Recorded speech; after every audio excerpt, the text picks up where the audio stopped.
Hello dear computer learners, welcome to my YouTube channel আর I Robin. আশা করি আপনার প্রিয়জনদেরকে নিয়ে সবাই অনেক অনেক ভালো আছেন।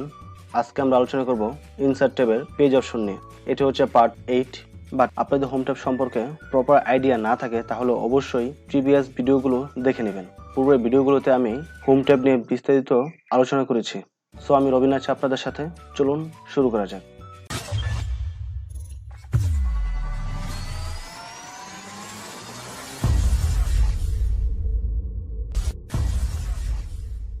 তো ভিডিওটি শুরু করার আগে আপনি যদি আমার চ্যানেলে নতুন হয়ে থাকেন তাহলে লাল বাটনটিতে ক্লিক করে সাবস্ক্রাইব করে নিন এবং বেল বাটনে ক্লিক করে অলে ক্লিক করে দিন। এতটুকু করার জন্য আপনাকে অসংখ্য ধন্যবাদ। অলরেডি আমরা হোম ট্যাবের সমস্ত কাজ শেষ করেছি প্রত্যেকটা বিষয়ে। আজ থেকে আমরা ইনসার্ট ট্যাবে কাজ শুরু করব। তো প্রথম যেটা আসতেছে পেজেস, এর মধ্যে প্রথমটা হচ্ছে কভার পেজ। তো সাধারণত যখনই আমরা কোনো ডকুমেন্ট লিখি, ডকুমেন্টের প্রথমে একটা কভার পেজ অবশ্যই নিয়ে থাকি। ওকে আমরা কিছু টেক্সট আগে নিয়ে আসি। সো আমাদের একটা ডকুমেন্ট নিলাম, কিছু লেখা আছে এখানে। এখন আমাদের কভার পেজ প্রয়োজন। সো এখানে ডিফল্ট অনেকগুলো কভার পেজ দেওয়া আছে, আপনার যেটা খুশি নিতে পারেন।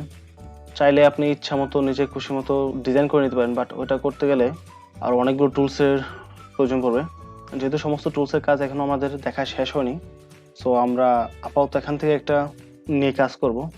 লাস্টের দিকে আমরা একটা কভার পেজ ডিজাইন করা দেখিয়ে দেব। সো এখান থেকে আমি এটা চুজ করলাম। সো দেখেন কভার পেজ নেওয়ার সাথে কিন্তু সবার প্রথমে চলে আসলো, কারণ কভার পেজ অলওয়েজ সবার উপরে থাকে। সো এখানে বলছে ডকুমেন্ট টাইটেল।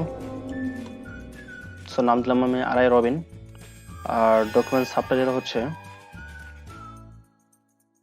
এটা হচ্ছে সাবটাইটেল। সো এতটুকু কাজ আমার কমপ্লিট। দেন হচ্ছে নিচে যাব, এখানে ডেট। সো আজকে ডেটটা আমি দিয়ে দিলাম। যে কোম্পানি নেম হচ্ছে আর আই রবিন। দেন হচ্ছে অ্যাড্রেস,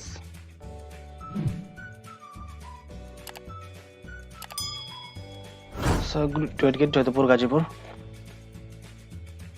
সো এতটুকু আমরা ডিফল্টভাবে যা দেওয়া ছিল তার উপর একটা জাস্ট ডিজাইন করলাম। তো চাইলে এখান থেকে আপনার কালারগুলো চেঞ্জ করতে পারেন কিছুটা। এখানে কালারের মধ্যে অনেকগুলো অপশন দেওয়া আছে, তো চাইলে এখান থেকে আপনি এগুলো চুজ করতে পারেন। ওকে, আমরা এগুলো এডিটিং এখন দেখাচ্ছি না, এটা পরবর্তীতে যখন আমরা এডিট করবো আর অন্য সেকশনে যাব, পিক্সেল এডিটে যাব, তখন এগুলো সামনে আসবে এমনিতেই। সো নর্মালি এখান থেকে যে কোনো কভার পেজ নিয়ে আপনার যে নামগুলো প্রয়োজন নামগুলো বসিয়ে দিয়ে জাস্ট এটা কভার পেজ তৈরি করতে পারবেন। সো এটা রিমুভ করার জন্য remove current cover page, so click করলে এটা রিমুভ হয়ে গেল। এখন হচ্ছে আমাদের নর্মাল ডকুমেন্ট। পরেরটা হচ্ছে ব্ল্যাঙ্ক পেজ। সাপোজ আমাদের এই পেজের লেখা কমপ্লিট, এখন পুনরায় নতুন যে টপিকে শুরু করব সেটা এই পেজ থেকে না করে পরবর্তী পেজ থেকে শুরু করতে যাচ্ছে। সেক্ষেত্রে জাস্ট বা এই পেজটা লেখা কমপ্লিট সেটাও হতে পারে, জাস্ট কপি করে পেস্ট করে দিলাম। এখন ব্ল্যাঙ্ক পেজে ক্লিক করলে একটা ফাঁকা পেজ চলে আসবে, জাস্ট আগে ছিল না। আবার এরকমও হতে পারে আপনার দুইটা পেজে লেখা আছে, এখন একটা প্রথম পেজে পড়ে কিছু লেখা বাকি পড়ে গেছে, যেটার জন্য আপনাকে নতুন একটা পেজ নিতে হবে। তো সেই ক্ষেত্রেও জাস্ট প্রথম পেজের মধ্যে মাউসের কার্সরটা রেখে ব্ল্যাঙ্ক পেজে ক্লিক করবেন, এই দুইটার মাঝখানে একটা পেজ চলে আসবে। সো যেখানে আপনি চাইলে আপনার ডকুমেন্টটা লিখতে পারবেন। দেন হচ্ছে পেজ ব্রেক। এটা দুই ধরনের কাজে ইউজ করা হয়ে থাকে।